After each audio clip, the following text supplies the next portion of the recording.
Amigos do Mosaico, nós recebemos hoje na nossa pracinha Maura Palumbo. E como vocês podem perceber pelo nome, Maura Palumbo não é judia e, a despeito de não ser judia, ela já escreveu 2 livros sobre o Holocausto.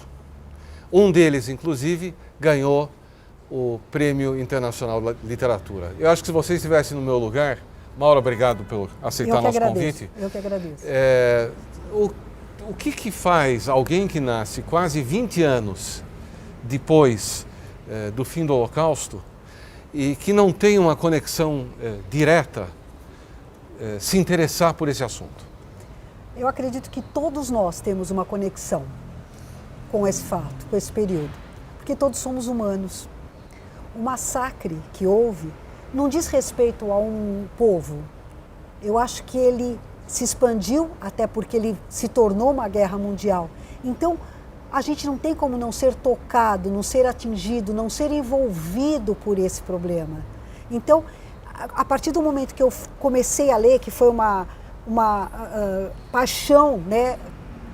Desde pequena, a gente foi muito incentivado pela minha família a ler muito. O Diário de Anne Frank talvez tenha sido um grande impulsionador para eu despertar para essa paixão que eu tenho sobre esse período histórico.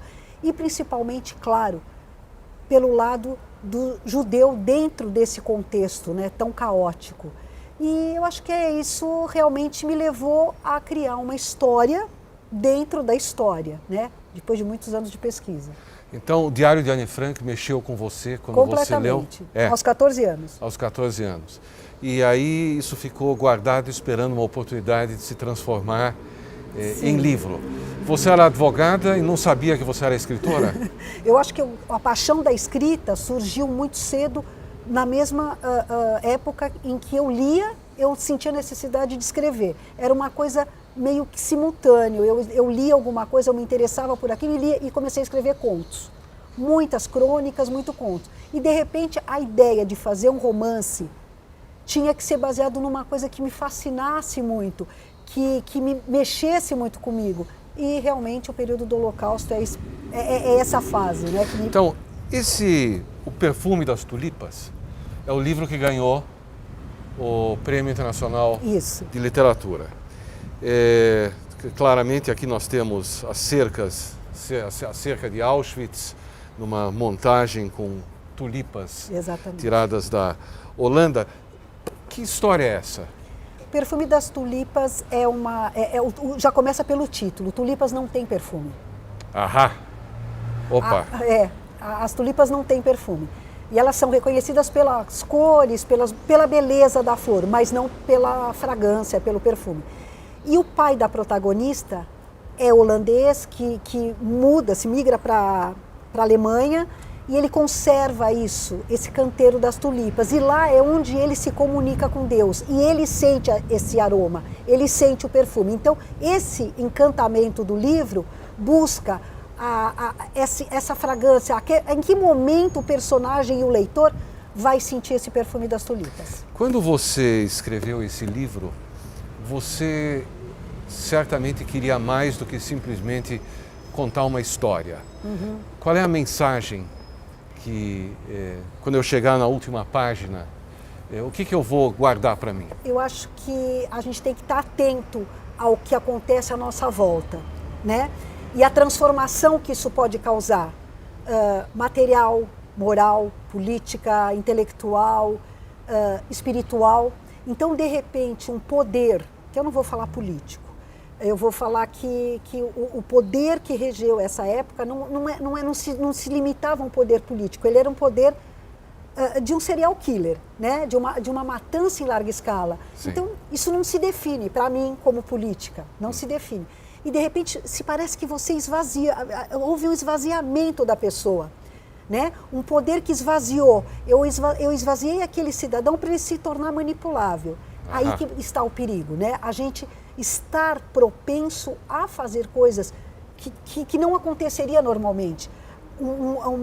A perda material, pessoas virarem cadáveres, a moral, né? Pessoas razoáveis, normais, se virarem criminosos. Como é que essa transformação acontece? Sim. Em que momento ela vai acontecer? E eu acho que fica aqui isso, o Perfume das Tulipas é essa transformação, né, que um poder assassino pode provocar numa nação e no mundo, né? E no mundo.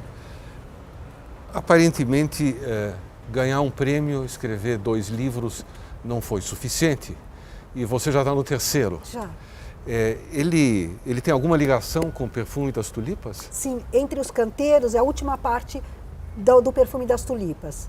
É pós-guerra, é entre os canteiros, né? É o que ficou, esse canteiro de obra, essa coisa destruída, essa coisa mal estruturada, esses escombros que ficaram, né? O escombro pessoal e físico, né?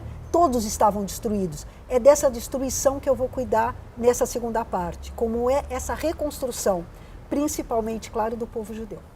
Bom, como a gente volta e meia diz, livros, documentários, filmes a respeito do Holocausto têm, na nossa opinião, a grande finalidade de tentar fazer com que a humanidade não se esqueça dessa desgraça e não cometa outras, que infelizmente estão aí para a gente elencar. Maura, muito obrigado por nos dar a oportunidade de conversar alguns Muito obrigado, foi minutos. um prazer. Perfume das Tulipas é o livro premiado. O primeiro livro... Não, é o segundo, Auschwitz. O primeiro é o Perfume. Pronto, me derrubou aqui. Então, esse é o primeiro? O Perfume é o primeiro. Com esse você ganhou o primeiro prêmio? Esse. Muito bem. E esse aqui, é o segundo. Auschwitz Prisioneiro 186-650, que conta a história de um personagem específico. E agora vem um terceiro que já tem nome? Entre os Canteiros. Vai se chamar Entre os Canteiros. Isso. E não está pronto ainda? Não, ainda não está pronto. Tá. Então, bom, enquanto vocês aguardam Entre os Canteiros, vocês podem ficar ou com o Perfume das Tulipas ou com Auschwitz, o Prisioneiro 1886650. Mais uma vez, muito obrigado. Eu que agradeço a oportunidade. O Mosaico volta já já.